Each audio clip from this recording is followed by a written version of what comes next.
One Question is designed to give subscribers valuable insights on how executive leaders in college athletics think about key issues on their respective campuses, in their departments, or within their leagues and conferences.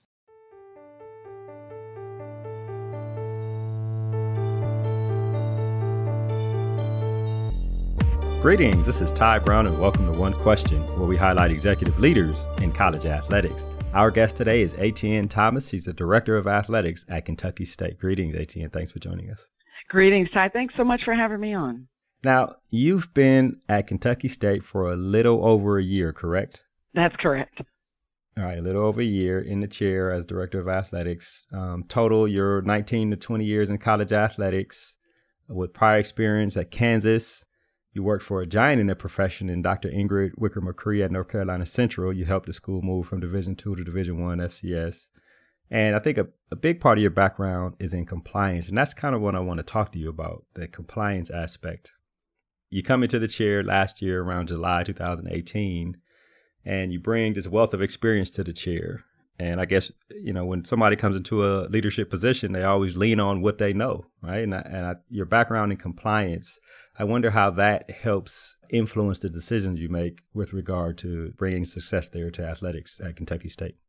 Ty, you're absolutely correct. Coming into the chair a year ago, my primary background was in athletics compliance and started my career in compliance and really didn't know anything about it when I stepped into it coming out of law school, but found a great world of something that I was really interested in. I love the rule book. Anybody that knows me knows that that's one of my favorite things to do is to page and flip through the rule book. And so, of course, coming into the chair for the first time, that comfort zone is absolutely compliance and being involved in the rule book. But one thing I learned along the way from many mentors, including Dr. Ingrid Wicker McCree, is that the AD should not be doing compliance on a daily basis and that you hire experts to handle the same. But it was very important for me and on behalf of our president, Dr. Brown, to create an environment of compliance here, which they had in place and in previous ADs had put in place, but there had been a lot of interim leadership and a lot of turnover at all levels of the department. So really being able to just reestablish. When I arrived, we had two coaches that were really holding it in the road to complete compliance. But as I arrived, the Division II rules had just changed, and they made sure I was aware that they could not be the compliance officers, nor would that have been my favorite choice. And so that was actually my first hire, was our compliance officer, and getting someone in here who not only had compliance knowledge, but had that academic piece, which also tied to eligibility, which is so critical and so important to what we do.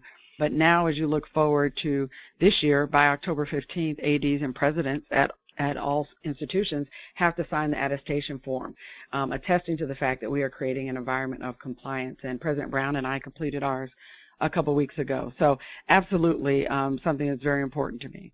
Right. It's a strong background to have when you're talking about college athletics.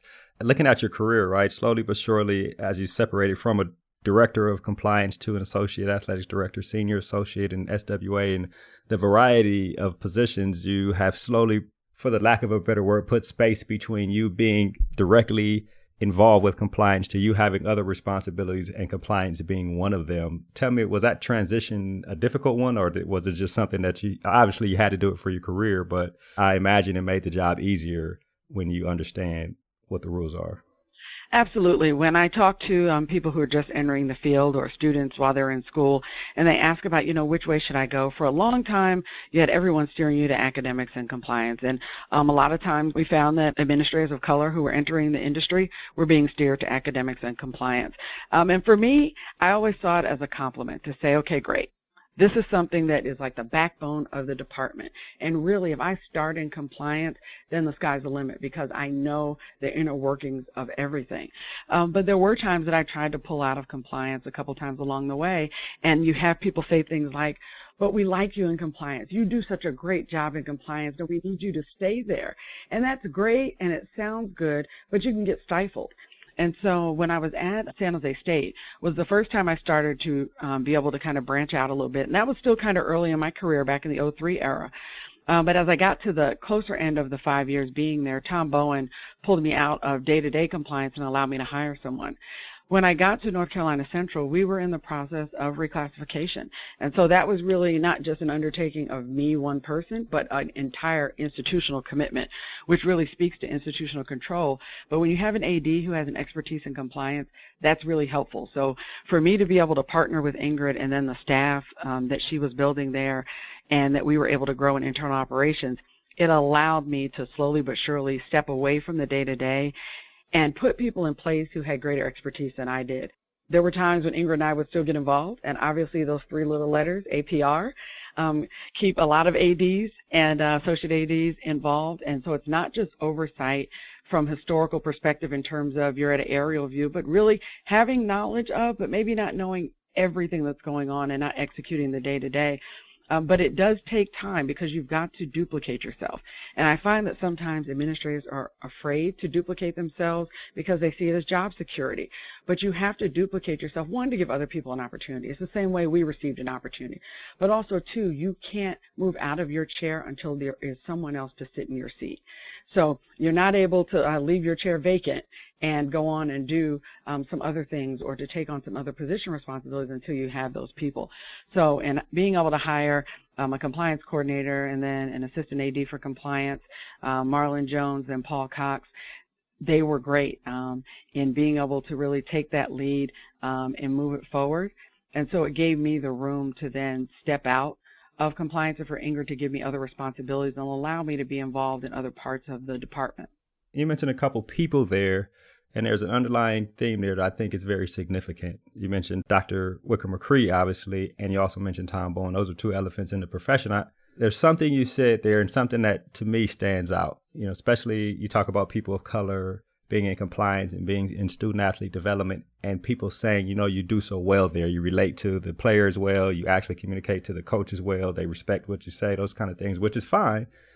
But it takes a special kind of mentor / supervisor / boss to see, or leader actually, to see that, hey, if you're asking me about not being in compliance, maybe you're interested in doing other things. And then for them to give you an opportunity and create the environment around you for you to branch out and learn how to do other things so your career can progress forward. I think that is a pretty big inflection point from what it sounds like in your career and for a lot of people out there who have made those transitions out of those type of positions to move up in their career.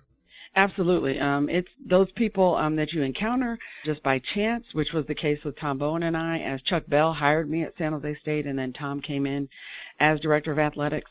But it was a great turning point for me when I was coming out of the Pathways program, which is, it was the Fellows program at the time, and Tom gave me a promotion to associate AD from director of compliance. And then the same thing with Ingrid, her giving me opportunities to continue to grow and coming in there.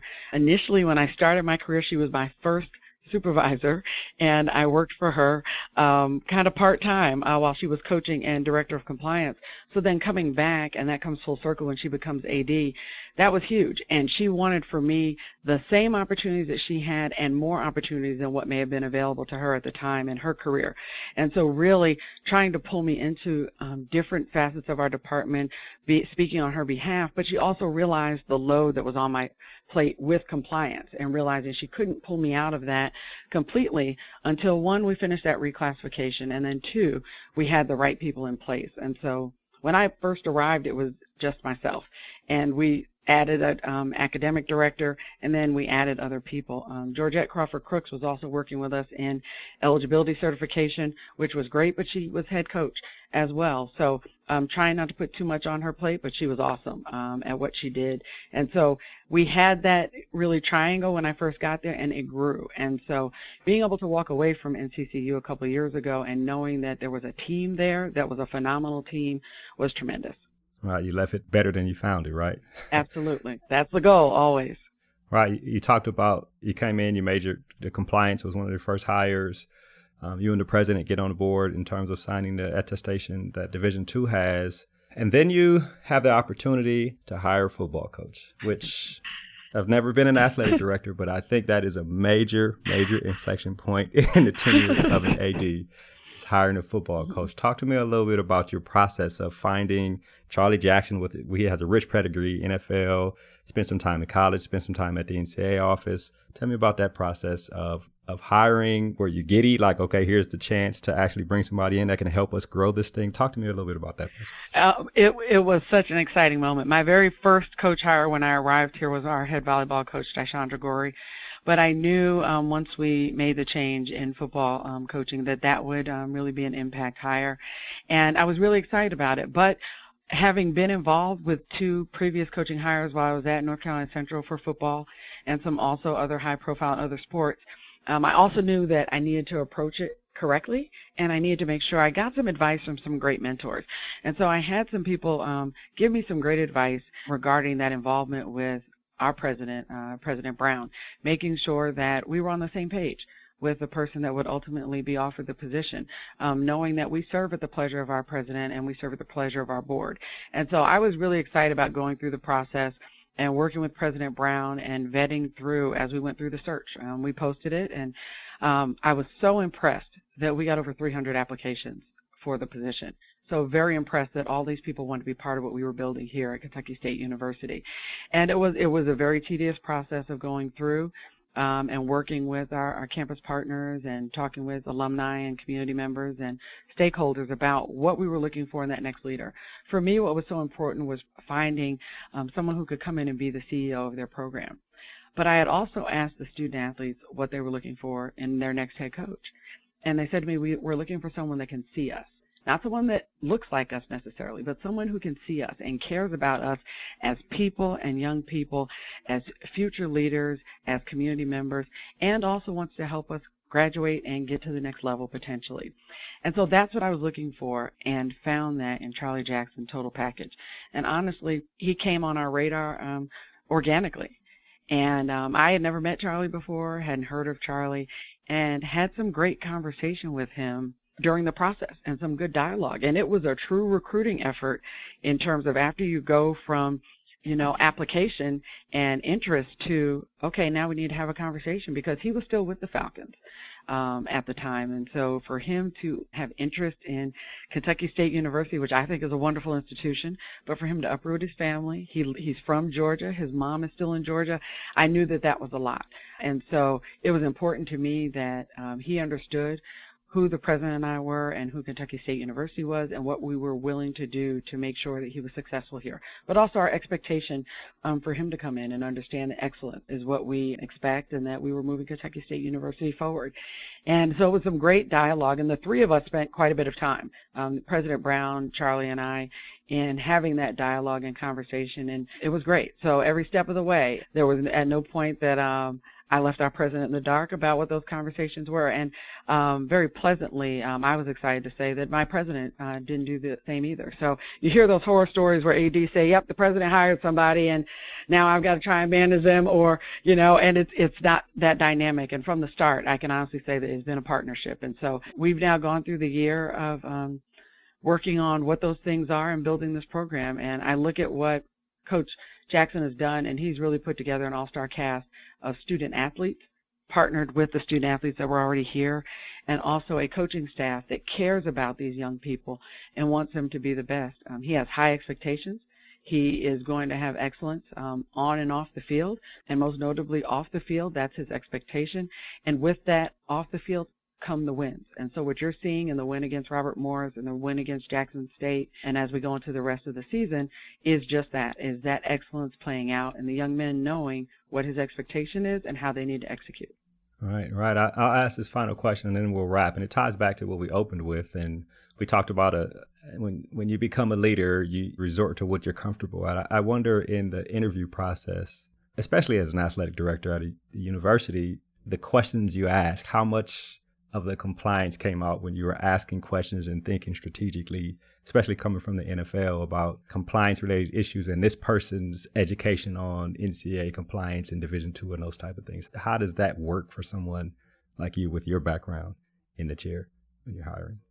When you have a football coach candidate who worked in enforcement at the NCAA, you're right, starting exactly. off in a good place. Mm-hmm. So, and I'll tell you, when he was presented, you always reach out to your references. I tell people all the time, in college athletics, your references is really obsolete nowadays. People use it, especially state institutions, because they have to, and then they call everybody they know. And that's what I did. And everybody that I knew spoke about him from an enforcement background, him from a rules background, him being a good guy who followed the rules and did things the right way. And so that's been very critical for me, and that was part of our conversation from the onset. And I never had a doubt that he would do things the right way. Doesn't mean he's perfect. Doesn't mean he won't make a mistake. That's what secondary violations are all about, is that you know the rules and you know when you make a misstep or something happens. But the difference is when we do things intentionally, when we intentionally violate the rule book or when we lack integrity in those spaces. And so I don't have those concerns with Coach Jackson and his staff, and know that they will always strive to do things the right way, as do the rest of our coaches. And so we had that conversation early on, and some good conversation about his time in enforcement. Ironically, when we were at the NCAA last week for the Circle City Classic, I think that was the first time he's been back in the building since he worked there. And all of his enforcement colleagues who were still around stopped by to say hello. And so it was a great full circle moment for him, for them to see him in this role as a first-time head coach, but to speak about his time in enforcement at the NCAA as well.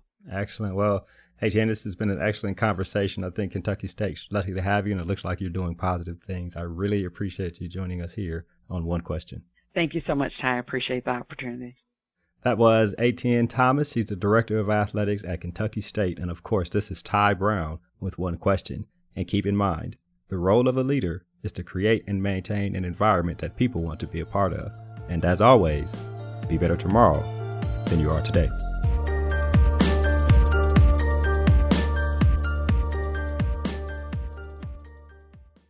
This episode of One Question is produced by Spades Media Group, solving problems using creative leadership.